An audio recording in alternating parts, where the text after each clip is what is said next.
Senator Kerrey. Thank you very much, Mr. Chairman. Mr. Secretary, nice to see you again. Good to see you, Senator.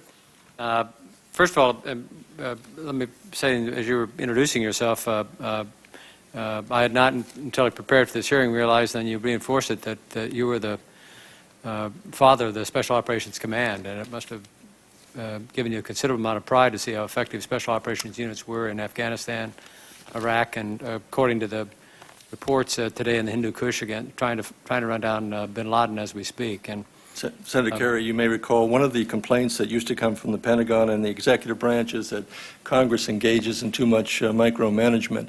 I think that was the case, and also the reformation of the Joint Chiefs of Staff with Goldwater Nichols of macro management, but I thought it played a very important role. Certainly, both of those were, and they want you to micromanage when they've got something they want you to support.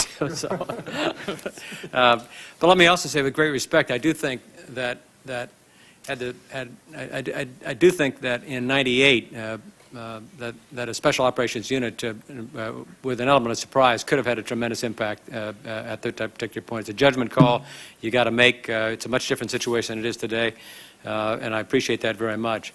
Look, one of the problems I think that I have with this whole thing is that we were attacked on the 11th September 2001 by the same people that attacked the Cole on the 12th of October 2000, by the same people who attempted to attack the Sullivans a few months earlier, by the same people who were responsible for multiple millennium attacks in 1999, by the same people who attacked our embassies on the 7th of August 1998, and now, as we understand it, by the same people who had previous attacks back through the 1990s, perhaps up to and including the World Trade Center bombing one. So it's not just that that we were attacked successfully by 19 men with less than $500,000 utterly. I mean, they just defeated every single defensive mechanism we had up in place. It's that this is the same group that had attacked us on many other occasions in the past. And that's why I keep coming to the question, why would we have a presidential directive in place in 1998 that said that the Department of Defense and our military was going to be used principally for a response if we were attacked in a local and state situation, and to support what the Department of Justice was doing. I don't understand why the military wasn't given a priority and a primary role in the fight against not just terrorism, but the fight against Osama bin Laden. I mean, I presume you've seen the declaration of war that he released on the 23rd of February 1998. That was very precise. Again, issued by somebody who had demonstrated not just a willingness to kill Americans, but the capacity to kill Americans. And every single time I heard the administration come up before the Intelligence Committee that I was on, we were just trying to keep doing what you had done for years before, it was, we're going to send the FBI to investigate this stuff. And I would say, my God, I don't understand this. They killed airmen in Khobar Towers. They attacked our facilities in East Africa. They attacked our sailors on the Cole. I don't understand, and still today don't understand, why the military wasn't given a dominant role. And I wonder, if you're looking back on it today, do you think we underutilized the military during the 1990s and the war against, in this case, radical Islamists led by Osama bin Laden? First of all, I've seen your comments about the need to declare war against al-Qaeda. We were at war with al-Qaeda. We weren't declaring it as such, and the President going to Congress saying, let's declare war against al-Qaeda. I take your point about bin Laden being very precise. He was very precise in issuing a personal fatwa against me. I was put on the list. There was a price tag. There were several attempts, which I don't have to go into details about, going after me. So I was very much aware that this was a war that had been declared against the United States, including members of the President's cabinet personally, putting us at risk as well as our military personnel. The use of the military, the only use I could have seen in terms of could we have done more against bin Laden, was really talk about putting a massive force into Afghanistan over the objection. You've heard this morning, and it's something that I had to take into account. Could we, in fact, take a much more aggressive military operation against bin Laden without the support of Pakistan, or any of the neighboring countries. General Zinni's name has been surfaced on several occasions here.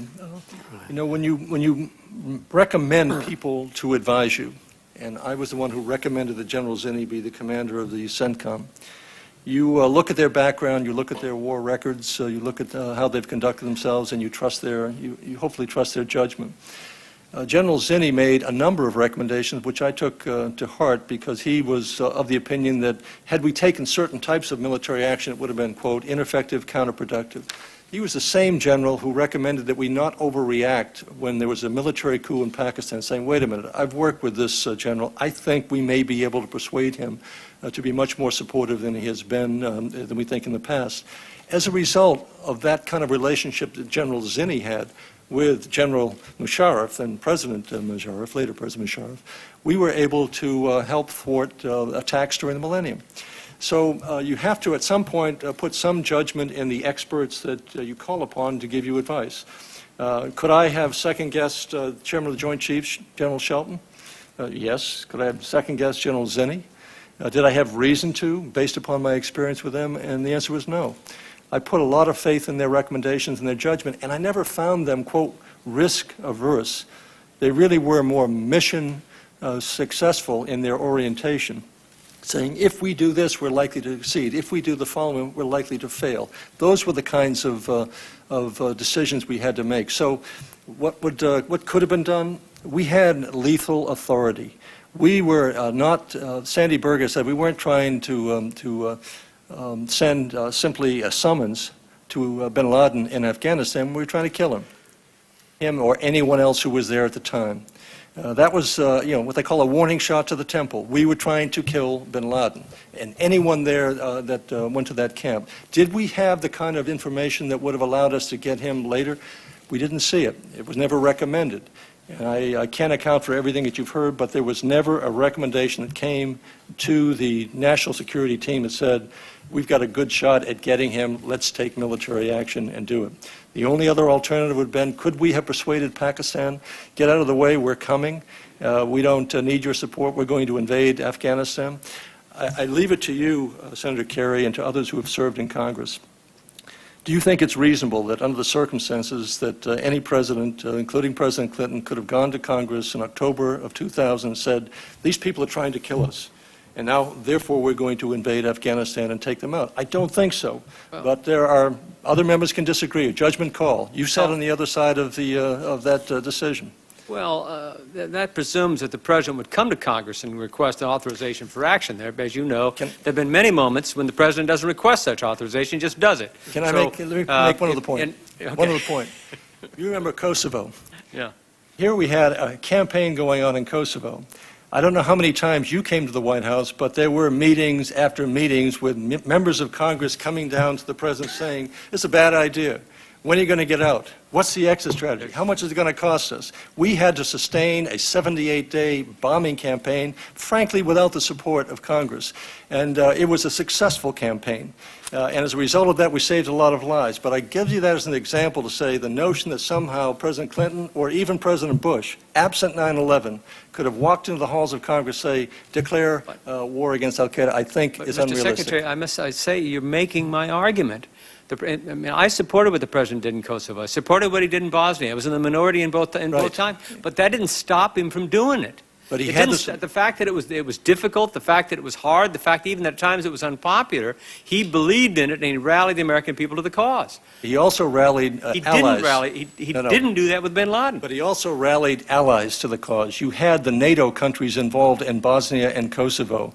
You have, after 9/11, you have him rallying the international community to help go into Afghanistan. Prior to that time, I dare say there is not a single country that would have been supporting the President of the United States declaring war and invading Afghanistan prior to 9/11. You can disagree with that judgment. I don't think there would be a single country, and I frankly think that Congress would have overwhelmingly rejected it.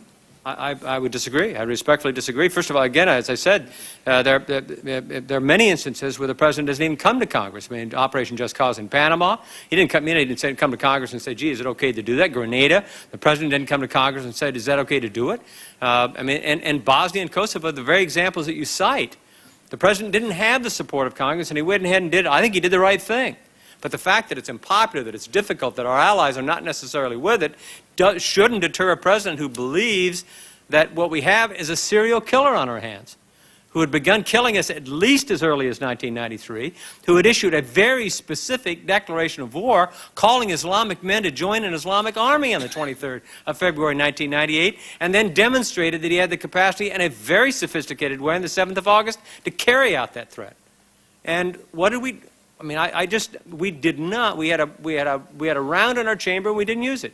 That's how I see it. And I don't know if it had prevented 9/11, but I absolutely do not believe that just because the commander-in-chief sits there and said, "Gee, this thing's unpopular, therefore I can't do it."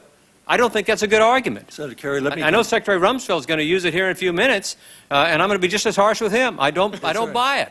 Well, Senator Kerrey, let's go back. Let's go back to the Persian Gulf War. 91. Yeah. There you had Saddam Hussein invading Kuwait. There you had the President of the United States, President Bush 41, going to the international community, gathering support, and then deciding to come to the Congress to get congressional support. Close call. You had, I think it passed the Senate by 4 votes under those extraordinary circumstances. But I would submit to you the notion that you would be able, in the fall of 2000, to have rallied the Congress and the country to invade Afghanistan and to have had the support of Pakistan, Tajikistan, Kazakhstan, all of the other people in the region, I don't think is realistic. Judgment call, we can be faulted for that. I just don't think it was feasible.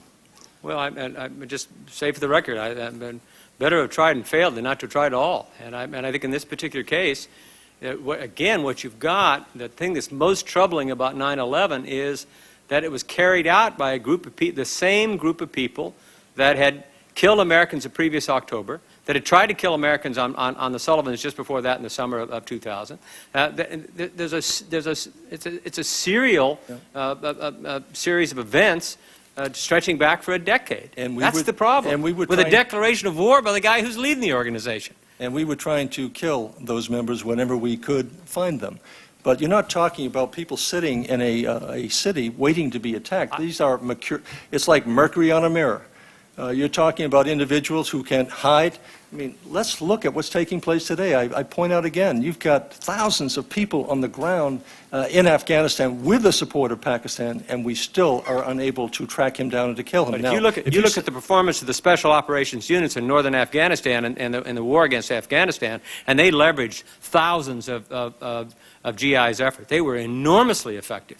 Likewise in Iraq, and likewise again right now in Afghanistan. I agree. I think we owe them a tremendous amount of gratitude for all of the sacrifice they make and the training they have. That's the reason we are the finest in the world, because of that training.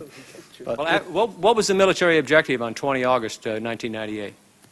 The military objective was to kill as many people in those camps as we could, to take out the pharmaceutical plant because we had reason to believe, actionable intelligence. But there were more men south of Kandahar than there was up by coast. Why did we attack that particular Because camp? the intelligence was that we believed that bin Laden and his associates were going to be there. We went after as many as we could and as high as we could. We didn't know whether he'd be there for sure. We hoped he would be there. He slipped away, apparently. Did you consider putting a special ops team, a relatively small special ops team, just to get eyes on the prize, just to be able to be sort of forward air controllers to tell, rather than having to rely on satellites or tribals to tell you where bin Laden was? I think that the judgment was that it was a more discreet operation, likely to be less compromised than if we tried to put people on the ground at that time. Again, you can question that judgment, but that was a recommendation coming that had the best chance of success of getting him. We're going to hear from Secretary Rumsfeld in a little bit, and I want to ask you one last question in that regard. During the transition, you briefed the Secretary on 50 items and also briefed him on Al-Qaeda. And perhaps he's going to recall it, but in a previous interview, he didn't remember much about the briefing on Al-Qaeda. Can you offer any reasons why? I listed, since I had limited time with Secretary Rumsfeld, I knew that he was quite familiar with the office, and what I tried to do is to give him the whole panoply in a very short period of time, knowing that there were going to be specific briefings on by the Chairman of the Joint Chiefs and others, Joint Staff, the National Security Advisor, and also the CIA. So we tried to cover as many subjects as we could. The very first subject had to do with a major threat to the United States involving al-Qaeda or bin Laden's associates, but an extremist group launching an attack domestically. I don't think I want to talk about it any more than that, but that was a number one item. Everything else on the item were issues that I thought he should at least be aware of, but number one was my concern. And frankly, I came to Capitol Hill. I met, I think, with just a total of perhaps 8 to 10 people to talk about the threat that existed and what needed to be done to help counter it. But I don't think I want to talk about it more. Let me say in conclusion, Mr. Secretary, as I said at the beginning, Goldwater Nichols Special Operations Command, the men and women of the Air Force, Army, Navy, Marine Corps, and Coast Guard that won the war in Afghanistan and Iraq, that was your troops, and you ought to feel very proud of it. Thank you. Thank you very much, Senator.